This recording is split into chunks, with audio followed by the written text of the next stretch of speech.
Bismillahirrahmanirrahim. Assalamualaikum warahmatullahi wabarakatuh. Selamat siang, semoga masih sehat semua ya. Oke, kita lanjut untuk materi berikutnya tentang kompetensi komunikasi dan interpersonal.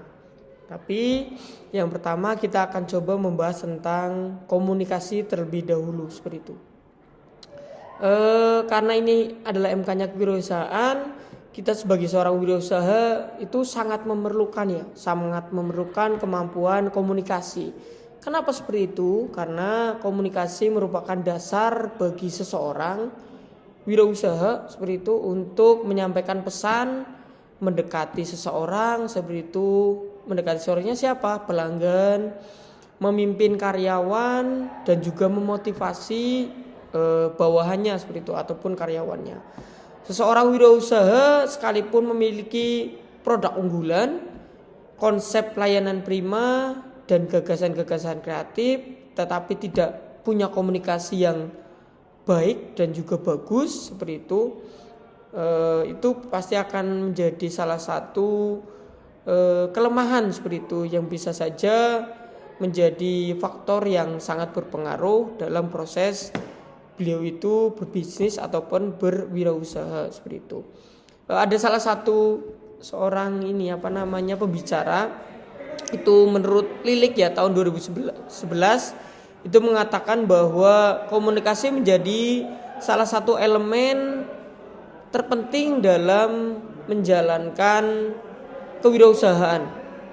Hal tersebut dikarenakan seseorang wirausaha adalah seorang leader seperti itu, dan juga seorang leader mutlak harus mampu mendirect bawahannya, mempengaruhi bawahannya, mampu mempengaruhi karyawannya seperti itu untuk mencapai tujuan organisasi.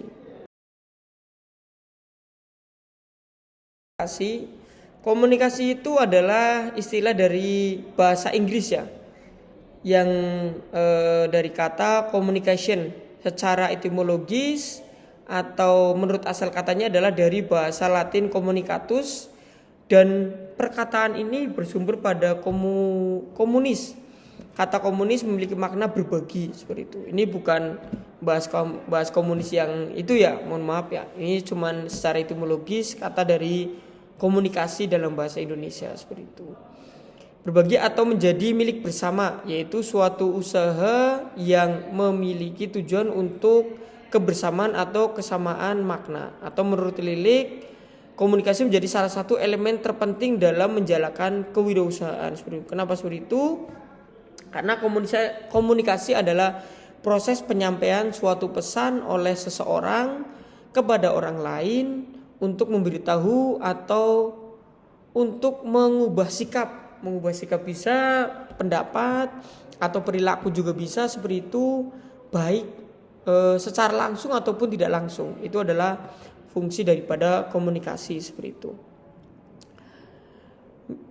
Cara komunikasinya bagaimana? Bisa melalui media atau proses penyampaian bentuk interaksi gagasan kepada orang lain, dan proses penciptaan arti terhadap gagasan atau ide yang disampaikan baik sengaja ataupun tidak sengaja seperti itu. Jadi bisa penyampaian ide, gagasan ataupun yang lainnya, atau ngobrol-ngobrol santai seperti itu. Komunikasi itu bisa secara verbal dan juga secara non-verbal. Verbal di sini itu komunikasi dengan bahasa lisan, berupa kata-kata kita ngobrol face to face seperti itu ya. Itu bahasa verbal. Sedangkan untuk non-verbal itu komunikasi menggunakan gerak-gerik tubuh. Gerak-gerik tubuh bisa sambil ngobrol, sambil mempraktekkan seperti itu ya. Bisa contoh tidak tahu dengan cara menaikkan bahu itu juga bisa seperti itu. Nah, itu adalah non-verbal seperti itu. Nah, itu diperlukan oleh seorang wirausaha seperti itu. Ini juga pengertian daripada komunikasi. Terus yang berikutnya adalah komunikasi itu mempunyai komponen. Komponen dalam komunikasi itu ada berapa sih? Komponen dalam komunikasi itu ada 3 seperti itu. Mohon maaf, ada beberapa lah seperti itu. Itu yang pertama ada lingkungan komunikasi. Lingkungan komunikasi ada 3, fisik, sosial psikologis, dan juga temporal. Apa itu fisik? Fisik adalah ruang di mana komunikasi berlangsung nyata atau berwujud. Jadi face to face. Kalau fisik itu tidak dilakukan secara online ataupun menggunakan media sosial dan lain sebagainya. Jadi ngobrol langsung seperti itu, berhadapan-hadapan, ngomongin tentang gagasan, proyek dan sebagainya seperti itu. Itu lingkungan komunikasi secara fisik. Terus kemudian yang berikutnya adalah secara sosial psikologis. Apa sih secara sosial psikologis? Secara sosial psikologis adalah tata hubungan satu di antara pihak yang terlibat, peran yang dijalankan orang, dan aturan budaya masyarakat di mana orang-orang berkomunikasi. Lingkungan atau konteks ini itu mencakup rasa persahabatan atau permusuhan atau formalitas atau informalitas, serius atau senda guru. Itu sosial psikologis. Jadi kalau misal contoh kita di lingkungan komunikasi antara sosial psikologis antara teman, pasti kita akan lebih intens seperti itu ya.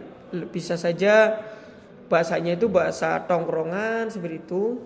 Terus kalau misal menggunakan psikologisnya itu dengan seorang musuh, pasti kita akan lebih banyak angkuh ataupun intervensi.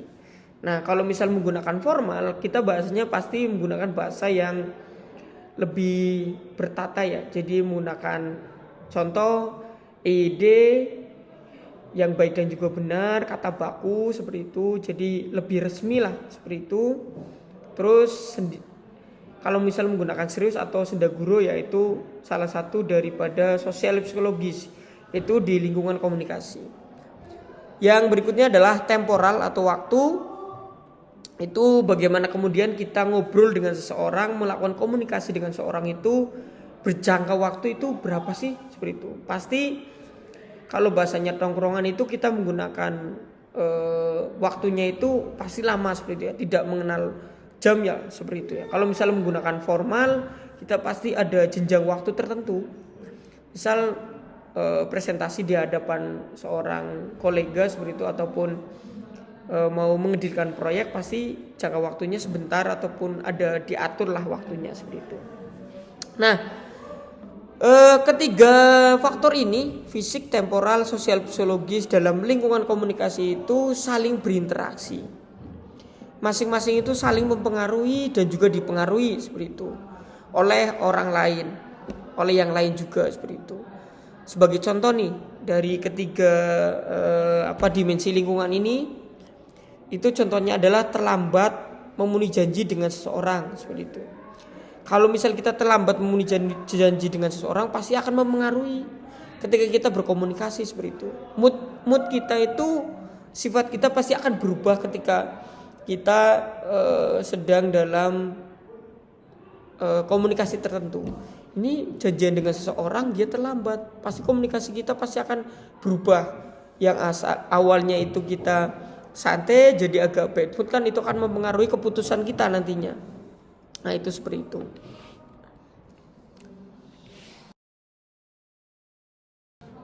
Terus yang berikutnya ada sumber penerima. Nah, ini komunikasi yang berikutnya itu sumber penerima. Apa sih sumber penerima? Kita menggunakan istilah sumber atau biasa disebut dengan komunikator atau penerima itu komunikan sebagai satu kesatuan yang tak terpisahkan untuk menegaskan bahwa setiap orang yang terlibat dalam komunikasi adalah sumber. Kalau komunikator itu sumber sekaligus penerima atau pendengar, itu komunikan seperti itu. Makanya disebut dengan komunikator komunikan seperti itu. Contoh mengirimkan pesan seperti itu, Anda berbicara, menulis, nanti pasti ada akan sumbernya seperti itu. Kita sebagai sumber, nanti seseorang menjadi komunikan ataupun penerima. Itu bisa saja nggak cuma ngobrol tok, itu nggak. Bisa saja membaca, terus kemudian lain sebagainya lah ya. Ada banyak sekali komunikasi seperti itu. Bisa saja WA-WA-an seperti itu, ataupun Zoom meeting dan lain sebagainya. Itu seperti itu. Terus encoding dan decoding. Apa sih encoding? Encoding merupakan menuangkan gagasan-gagasan kita ke dalam gelombang suara atau ke atas selembar kertas. Maka kita menjelmakan gagasan-gagasan ke dalam kode tertentu. Itu disebut juga encoding. Dari kata kode gitu ya, coding-codingan. Kalau misal anak-anak komputer ngomongnya kayak gitu. Terus decoding itu menerjemahkan gelombang suara atau kata-kata di atas kertas menjadi gagasan sehingga dapat diuraikan kode tadi jadi Anda melakukan decoding. Nah, kalau encoding juga decoding itu kalau misal kita surat menyurat seperti itu ya, ataupun gelombang suara atau lagi nelpon, kadang ada kata-kata tertentu seperti itu atau gagasan-gagasan ide tertentu yang kita membutuhkan perluasan seperti itu ya, perluasan ataupun inovatif tertentu atau inovasi tertentu lainnya biar gagasan tersebut jadi lebih luar biasa lagi. Itu disebut juga komunikasi dua arah, encoding dan juga decoding. Jadi seorang wirausaha juga memerlukan ini, encoding dan juga decoding. Jadi ide tersebut jadi dikembangkan lagi, jadi menjadi lebih luas lagi dan juga lebih brilian dan lebih hebat lagi seperti itu. Nah, sebagai satu kesatuan yang tak terpisahkan untuk menegaskan bahwa Anda menjalankan fungsi-fungsi ini secara simultan atau ketika Anda berbicara, Anda juga menyerap kata-kata ataupun pendengar dari decoding seperti itu. Itu adalah decoding, encoding dan juga decoding. Oke, semoga paham ya seperti itu. Kalau misalnya tidak paham nanti bisa chat-chatan ataupun tulis di komentar juga bisa. Oke, yang berikutnya adalah tentang komunikasi. Ada kompetensi komunikasi. Kompetensi komunikasi mengacu pada kemampuan seseorang untuk berkomunikasi secara efektif. Itu menurut Spielberg dan Cupak tahun 1989. Kompetensi ini mencakup hal-hal seperti pengetahuan tentang peran lingkungan atau konteks dalam mempengaruhi kandungan, konten, dan bentuk pesan komunikasi. Misalnya pengetahuan bahwa suatu topik mungkin layak dikomunikasikan kepada pendengar tertentu di lingkungan tertentu, tetapi mungkin tidak layak bagi pendengar dan lingkungan yang lain seperti itu.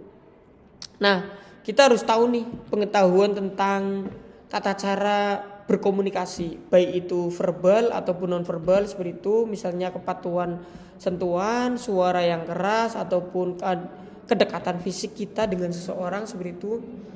Itu adalah merupakan bagian daripada kompetensi komunikasi. Kenapa seperti itu?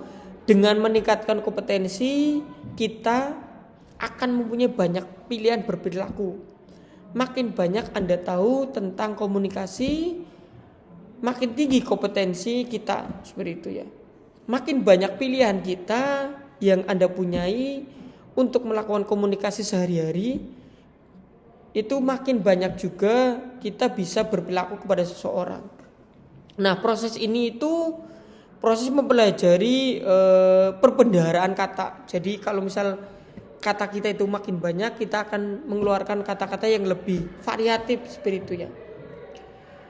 Nah, itu seperti itu. Jadi terkadang ketika kita berkomunikasi dengan seseorang, contoh dengan orang A, kita bisa nih menggunakan kata-kata yang lebih enak seperti itu ya, lebih menggunakan bahasa-bahasa tongkrongan seperti itu. Tapi ketika kita bertemu dengan orang lain, orang B yang kita anggap formal belum kenal, kita tidak bisa nih menggunakan komunikasi yang seperti itu. Jadi mungkin lebih resmi seperti itu bahasanya. Itu salah satu kompetensi komunikasi. Jadi kita tidak akan bisa berkomunikasi dengan satu orang A itu sama dengan orang B, itu tidak bisa. Pasti cara berkomunikasinya itu akan berbeda. Itu seperti itu.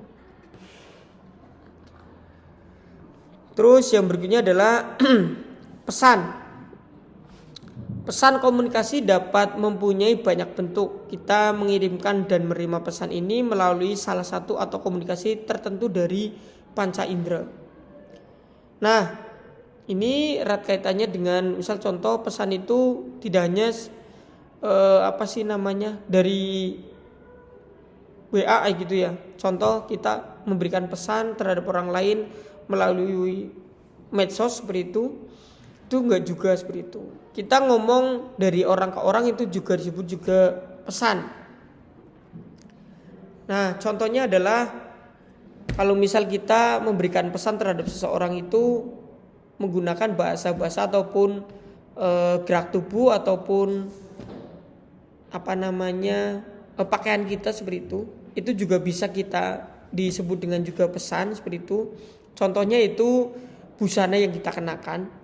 Kalau misal menggunakan busana yang hitam berarti kita pesannya itu contoh berbelasungkawa seperti itu ya. Terus juga kemudian cara kita berjalan, berjabat tangan, menggelengkan kepala, terus juga menyisir rambut, itu juga disebut dengan pesan contoh. Itu seperti itu. Contoh juga seperti itu bisa dikatakan juga pesan. Nah, karena kan pesan itu kan maknanya kan banyak kan seperti itu. Oke, yang berikutnya adalah saluran. Saluran komunikasi adalah media yang dilalui pesan. Jarang sekali komunikasi melalui hanya satu saluran.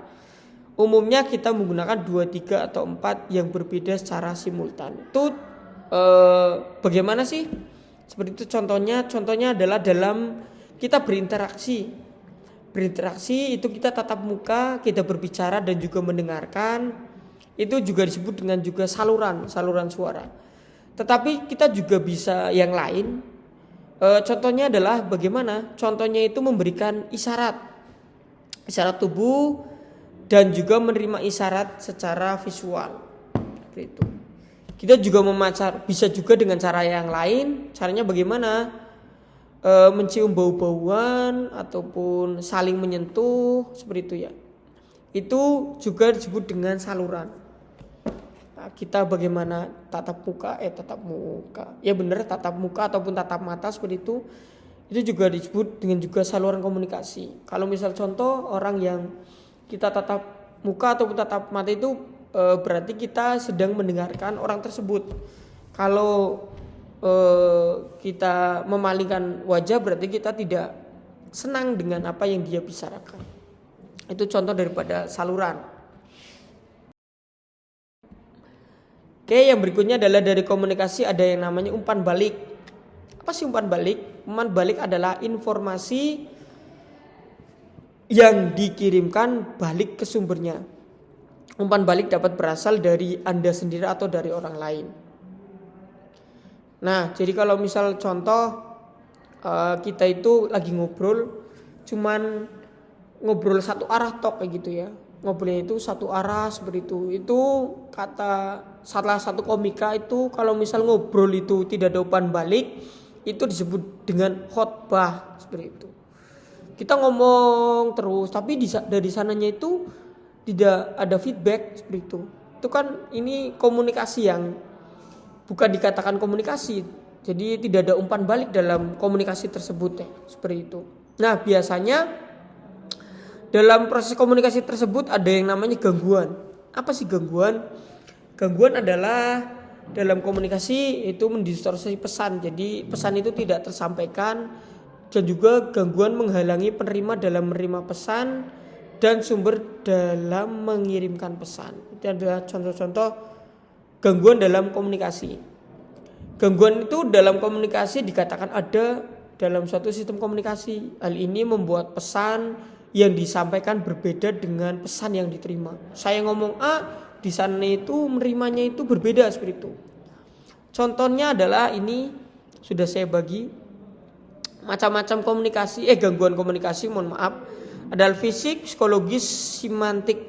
Contohnya adalah definisinya fisik itu intervensi dengan transmisi fisik, isyarat atau pesan lain. Contohnya desingan mobil yang lewat, dengungan komputer, kacamata seperti itu. Jadi misal contoh kita lagi ngobrol terus ada ngobrol di pinggir jalan, nanti ada mobil lewat, akhirnya kan karena terlalu keras kita seperti terputus komunikasinya itu seperti itu. Terus yang berikutnya adalah psikologis, intervensi kognitif atau mental. Contoh itu prasangka dan bias pada sumber penerima, pikiran yang sempit. Nah, ini biasanya terjadi juga dalam proses komunikasi. Misal contoh kita lagi ngobrol dengan orang karena mungkin moodnya lagi kurang enak, jadi apa yang dikatakan positif oleh kita seperti itu. Contoh kita lagi dalam suatu rapat, maksud kita itu adalah sedang ada evaluasi dari suatu kegiatan gitu ya. Namanya evaluasi, kita memberikan positif dan juga negatif seperti itu. Nah, dalam contoh apa yang kita katakan itu negatif seperti itu.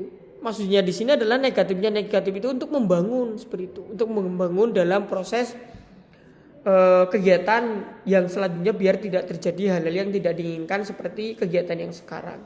Tapi terkadang karena orang-orang yang ada di situ itu berpikiran sempit, akhirnya apa? Akhirnya membuat seolah-olah kita itu sedang menjustifikasi seseorang tersebut, padahal kita sedang melakukan evaluasi biar tidak terjadi hal-hal yang tidak diinginkan pada kegiatan berikutnya. Itu contoh dari psikologis. Yang berikutnya adalah semantik. Itu adalah pembicaraan dan pendengar memberi arti yang berlainan. Orang berbicara dengan bahasa yang berbeda, menggunakan jargon atau istilah terlalu rumit yang tidak dipahami pendengar. Contohnya adalah ketika kita sedang ngobrol dengan orang tua, ataupun dengan orang tua, kita ngomongnya contoh menggunakan bahasa-bahasa yang gaul seperti itu ya. Tetapi orang tua tersebut kita nggak tahu ini maksudnya apa nih, anak ngomong kayak gini itu maksudnya apa, saya nggak tahu seperti itu ya. Atau enggak kita sedang ngobrol dengan orang kota lain seperti itu. Kadang kan ada kata-kata dari kita yang kita taunya itu tapi orang lain itu tidak tahu. Nah, itu adalah semantik contohnya seperti itu. Jadi semantik bisa dikatakan adalah salah mengartikan makna seperti itu. Oke, berikutnya adalah tujuan dan fungsi komunikasi. Apa sih tujuan dari fungsi dan juga komunikasi? Yang pertama adalah agar menjadi tahu dan memberitahukan, misalnya antar hubungan pergaulan sehari-hari, surat edaran, pengumuman, pemberitahuan dan sebagainya. Itu ajar tahu dari divisi-divisinya seperti itu ya, dari wirausaha misal dari owner ataupun pimpinan ke bawahannya seperti itu. Itu tujuan dan fungsi daripada komunikasi. Yang kedua adalah menilai masukan atau biasa disebut juga input atau hasil, ataupun biasa disebut juga dengan output, atau suatu pola pemikiran, misalnya umpan balik, tanggapan atas pendapatan, evaluasi anggaran, penilaian rencana dan sebagainya. Itu fungsi daripada komunikasi. Mengarahkan atau diarahkan, misalnya manajer mengarahkan sumber tenaga, material, uang, mesin kepada suatu tujuan, rapat kerja, seminar, penataran latihan kerja, juklak, petunjuk pelaksanaan atau juknis, petunjuk teknis dan juga sebagainya. Itu fungsi daripada komunikasi. Itu bisa juga dari atasan ke bawahan atau dari bawahan ke atasan. Nah, biar tahu ini apa yang akan dilakukan seperti itu. Yang keempat, mempengaruhi dan juga dipengaruhi, misalnya motivasi, persuasi, stimulasi dan juga sebagainya. Memotivasi itu mempengaruhi dan dipengaruhi. Jadi misal contoh kita menghadiri suatu rapat tertentu, nanti kita diberikan arahan, diberikan motivasi seperti itu ya, biar lebih positif lagi seperti itu. Itu contoh mempengaruhi dan juga dipengaruhi. Jadi komunikasi di sini kita bisa mempengaruhi seseorang atau kita bisa juga dipengaruhi oleh seseorang. Itu seperti itu. Yang kelima, mengandung beberapa fungsi insidental atau netral. Atau yang biasa disebut dengan yang tidak langsung mempengaruhi tercapainya tujuan dan hubungan dalam pergaulan sosial. Nah, dari kelima ini bahwa komunikasi itu bisa dapat menciptakan rasa pemahaman, tingkat penerimaan dan motivasi, terutama untuk menjawab hal-hal terkait. Nah, bisa saja hal terkait itu kalau misal bahasa Indonesia itu 5W, 1H seperti itu ya. Nah, jadi 5W 1H itu apa? Who, what, which, whom, why, terus yang terakhir adalah how. Itu bisa juga fungsi daripada komunikasi itu seperti itu.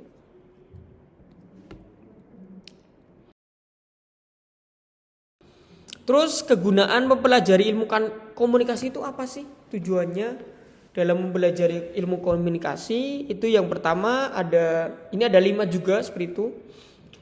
Komunikasi adalah fundamental dalam kehidupan sehari-hari, dalam kehidupan kita ataupun kehidupan sehari-hari, karena komunikasi itu memegang peranan yang sangat penting. Kita tidak bisa berkomunikasi kita tidak akan bisa beraktivitas tanpa adanya komunikasi seperti itu dengan orang lain.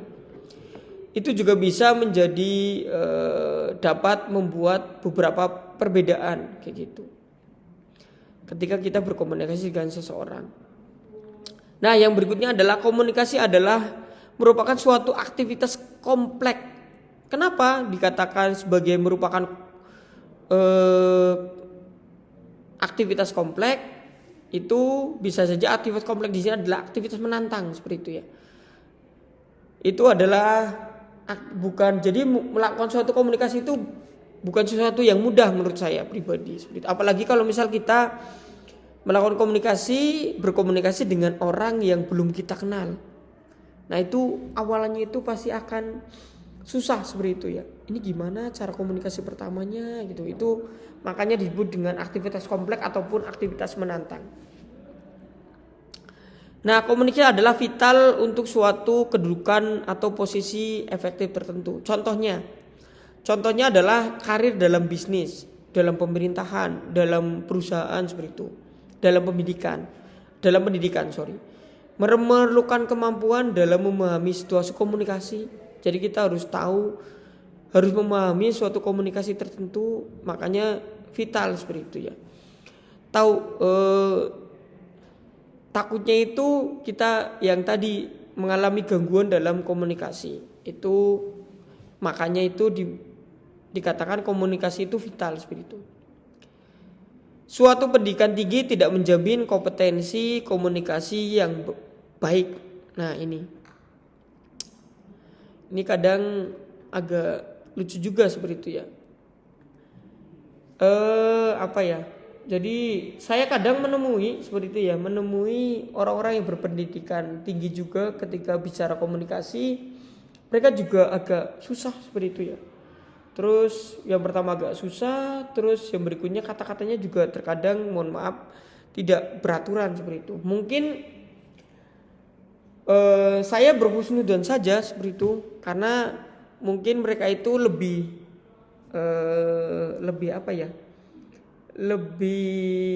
sulit untuk berkomunikasi, tetapi ketika mereka membuat suatu buku ataupun dan lain sebagainya, jurnal ataupun buat suatu penelitian, itu mereka akan ahli seperti itu.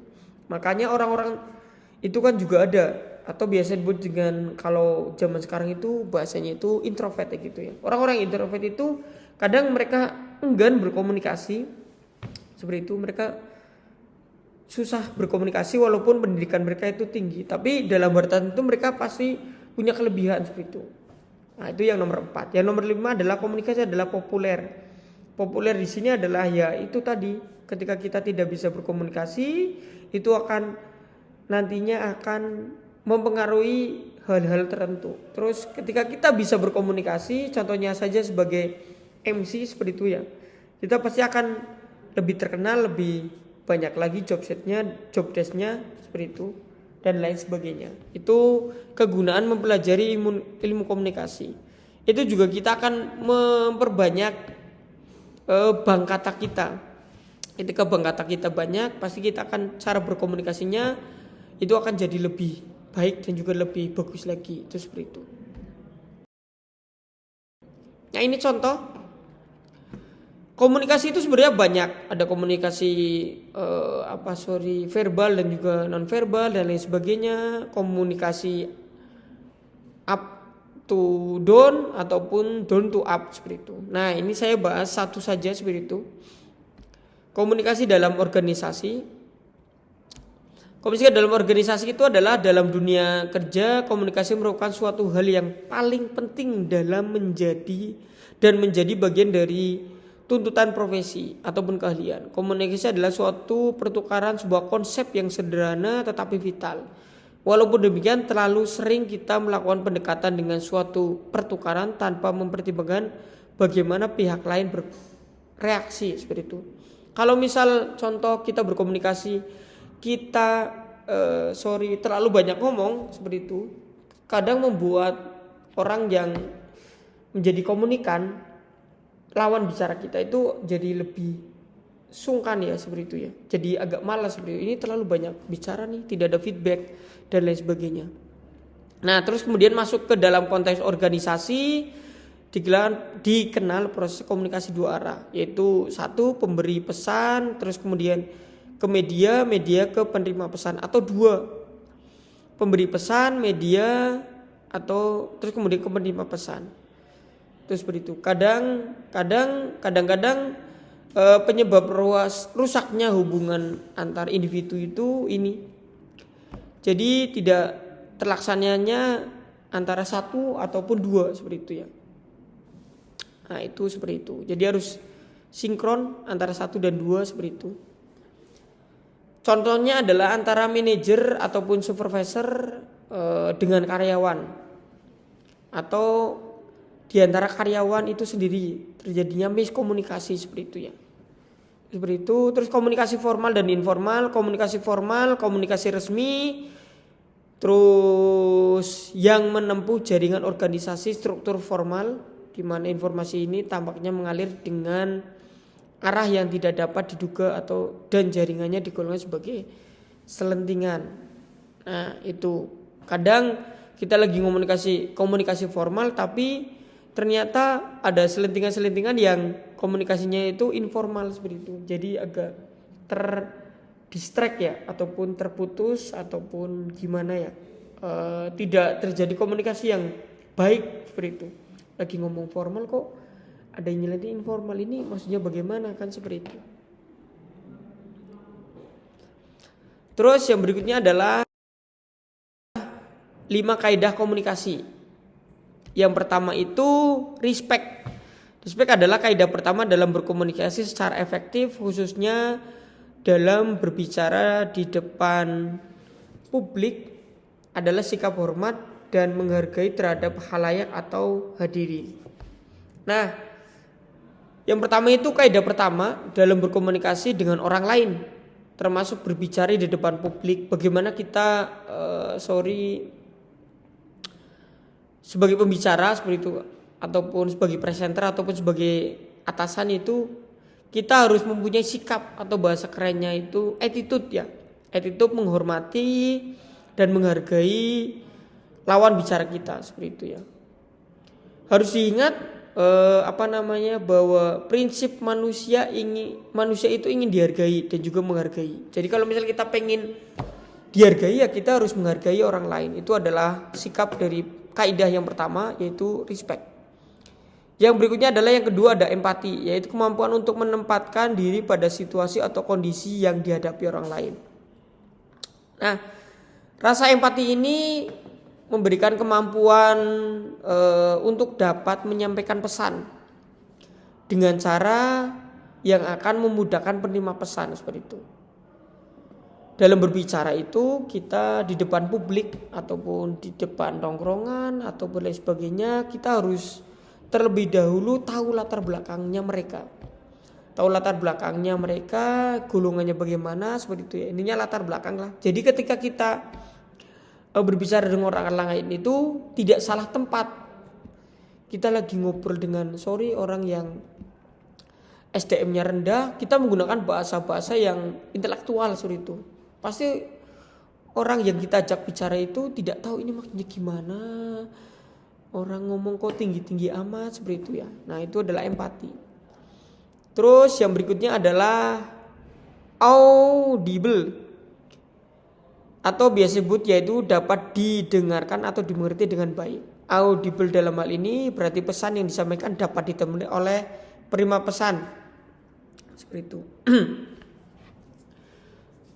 Menggunakan berbagai media. Jadi kalau misal audible itu bisa saya katakan itu menggunakan berbagai media ketika kita berkomunikasi dengan orang biar orang itu tahu apa yang kita maksudkan, bisa menggunakan bahasa-bahasa yang baik dan benar, menggunakan gerak tubuh dan sebagainya seperti itu. Terus clarity, kaidah keempat adalah kejelasan dari pesan yang disampaikan. Kita harus jelas, detail, tidak berbelit-belit seperti itu ya, biar tidak menimbulkan hal yang tidak diinginkan. Pemaknaannya biar maksud dari penerima itu, apa yang kita omongin itu maksud seperti itu ya, tahu apa yang mereka omongin, apa yang kita omongin, Terus yang berikutnya adalah humble. Kaidah kelima dalam komunikasi yang efektif adalah sikap rendah hati. Kaidah ini, humble ini, yang kelima itu erat kaitannya dengan kaidah yang pertama. Untuk membangun rasa menghargai orang lain, terus yang erat juga kaitannya dengan yang kedua, empati, dan ketiga dan juga keempat seperti itu. Ini adalah 5 kaidah komunikasi. Jadi yang kelima itu adalah saling berkaitan antara kaidah yang pertama dengan kaidah keempat biar komunikasi itu kita lebih enak. Itu seperti itu. Oke, terima kasih. Ini sedikit materi dari saya seperti itu. Barangkali masih banyak yang kalian bingungin, bisa japri saya atau bisa di grup ataupun kolom komentar juga bisa seperti itu. Terus yang berikutnya seperti biasa, ketika saya membuat suatu materi, saya pasti akan melampirkan daftar pustaka, karena bagaimanapun juga membuat suatu materi itu sangat sulit seperti itu ya. Oke, saya mohon maaf. Terus kemudian selanjutnya tugas seperti itu, tugas seperti biasa merangkum, nanti dikumpulkan di Singnau sampai batas waktu yang ditentukan. Saya akhiri, saya mohon maaf yang sebesar-besarnya dan juga terima kasih, tetap semangat. Billahi taufiq, wassalamualaikum warahmatullahi wabarakatuh.